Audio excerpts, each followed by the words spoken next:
Hi, I'm Barbara Johnson. I've always loved to cook. I've always loved you, Paula Dean, Ladies of Philadelphia, and Philadelphia cream cheese, ever since I was a little girl.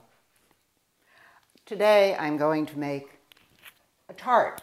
It's going to be a tomato tart. It has some cheese in it. It has some vegetables. It has Philadelphia cream cheese in both the crust and the filling. And I'm going to make it in this wonderful square tart pan that I found. I love square tart pans because all the others are round. The crust itself can also be put into a round tart pan, which does have a bottom. If I use the larger tart pan, I use a 1/4 cup more flour in the following recipe, which I have placed into my food processor.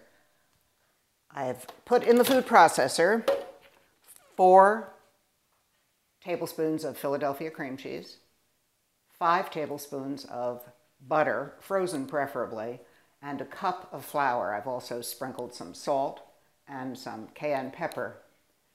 I've whirled it in the food processor. I'm going to whirl it for another 2 minutes. Going to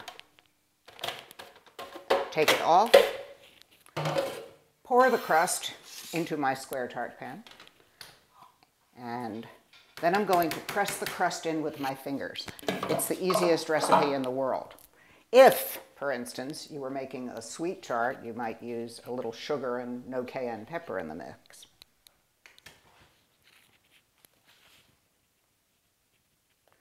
Press it into the edges up to the top as much as possible. By the way, you whirl it in the food processor until it's just sort of large crumbs, because if you whirl it too much, it turns into a cohesive pastry, and then you have to roll it out, which is a big pain in the neck.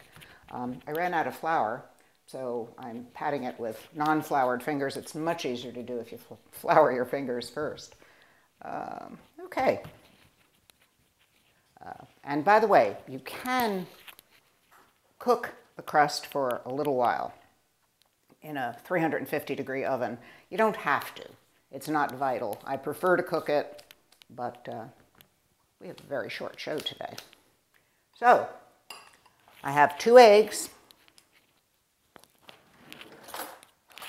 which I will beat a little bit with a fork. I'm going to add a little cayenne pepper to this mix as well, because we like a little spice in our life, not too much. Then I will add about half of a pint of heavy cream.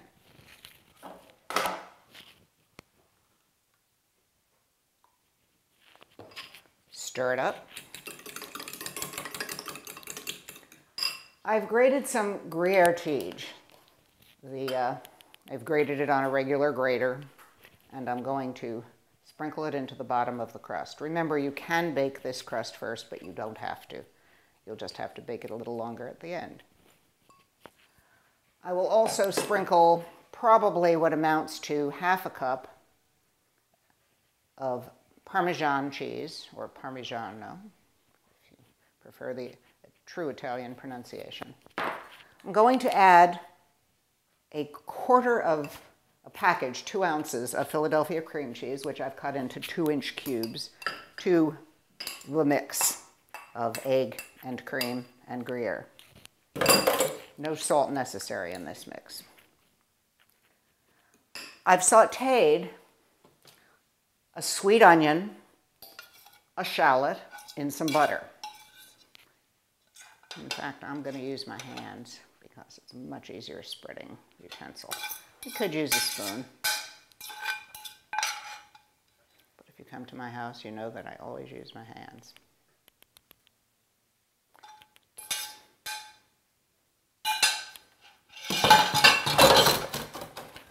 Crash, crush, where's my assistant? I need my assistant. Oh, well. All right, into the bottom, I have wilted 1/4 cup of fresh spinach leaves. These were beautiful little spinach leaves. I love fresh spinach. I'm going to spread it gently into the tart pan. I am then going to pour the mix over the top. Try to get it sort of even, but everybody gets a piece, so it doesn't really matter. Just pour the whole thing on. I will position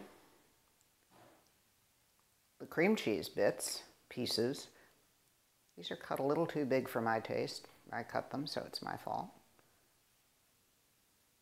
But scatter them around, and when they bake, you'll just get little dollops of delicious flavored cream cheese. Philadelphia cream cheese.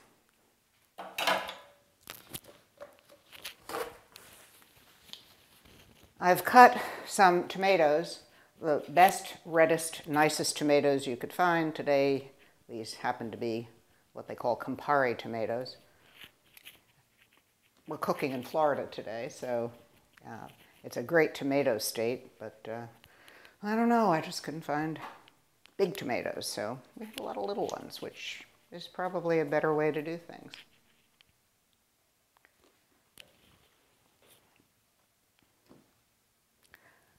I have some herbs from my garden, yes indeedy. I'm going to cut them. Save some to sprinkle fresh green ones on top after it's all done. Chives, drop of sage, any herb you like. The basil wasn't in yet, so we only had a few leaves of basil. I actually cut basil, not sage. Little bit of rosemary. A little bit of rosemary goes a long, long way. I've preheated my oven to 350 degrees. I will turn it up to 375 degrees. I'm going to take my lovely little tart and put it in the oven.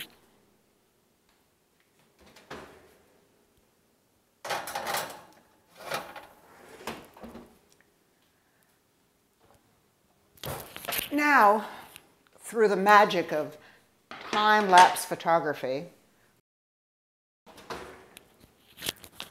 it's done.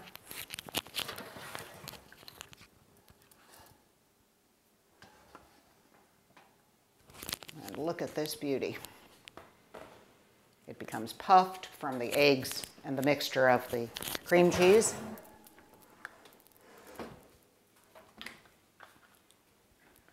And we're going to decorate it with some fresh green herbs.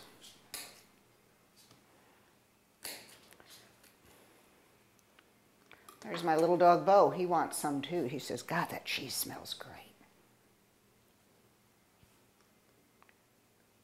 All right. Fresh tomato, Gruyere, spinach, Philadelphia cream cheese. Tart. By the way, this was the cheese that I grated. It would happen to be a Swiss Gruyere that tasted the best when I was in the market shopping for it. And I would love to chop a few nice red or green jalapenos on top of it, and I might do that depending on who's coming to dinner. By the way, this tart serves as a main dish with a salad, of course, or you could use it as a side dish with any meat, chicken, fish that you like.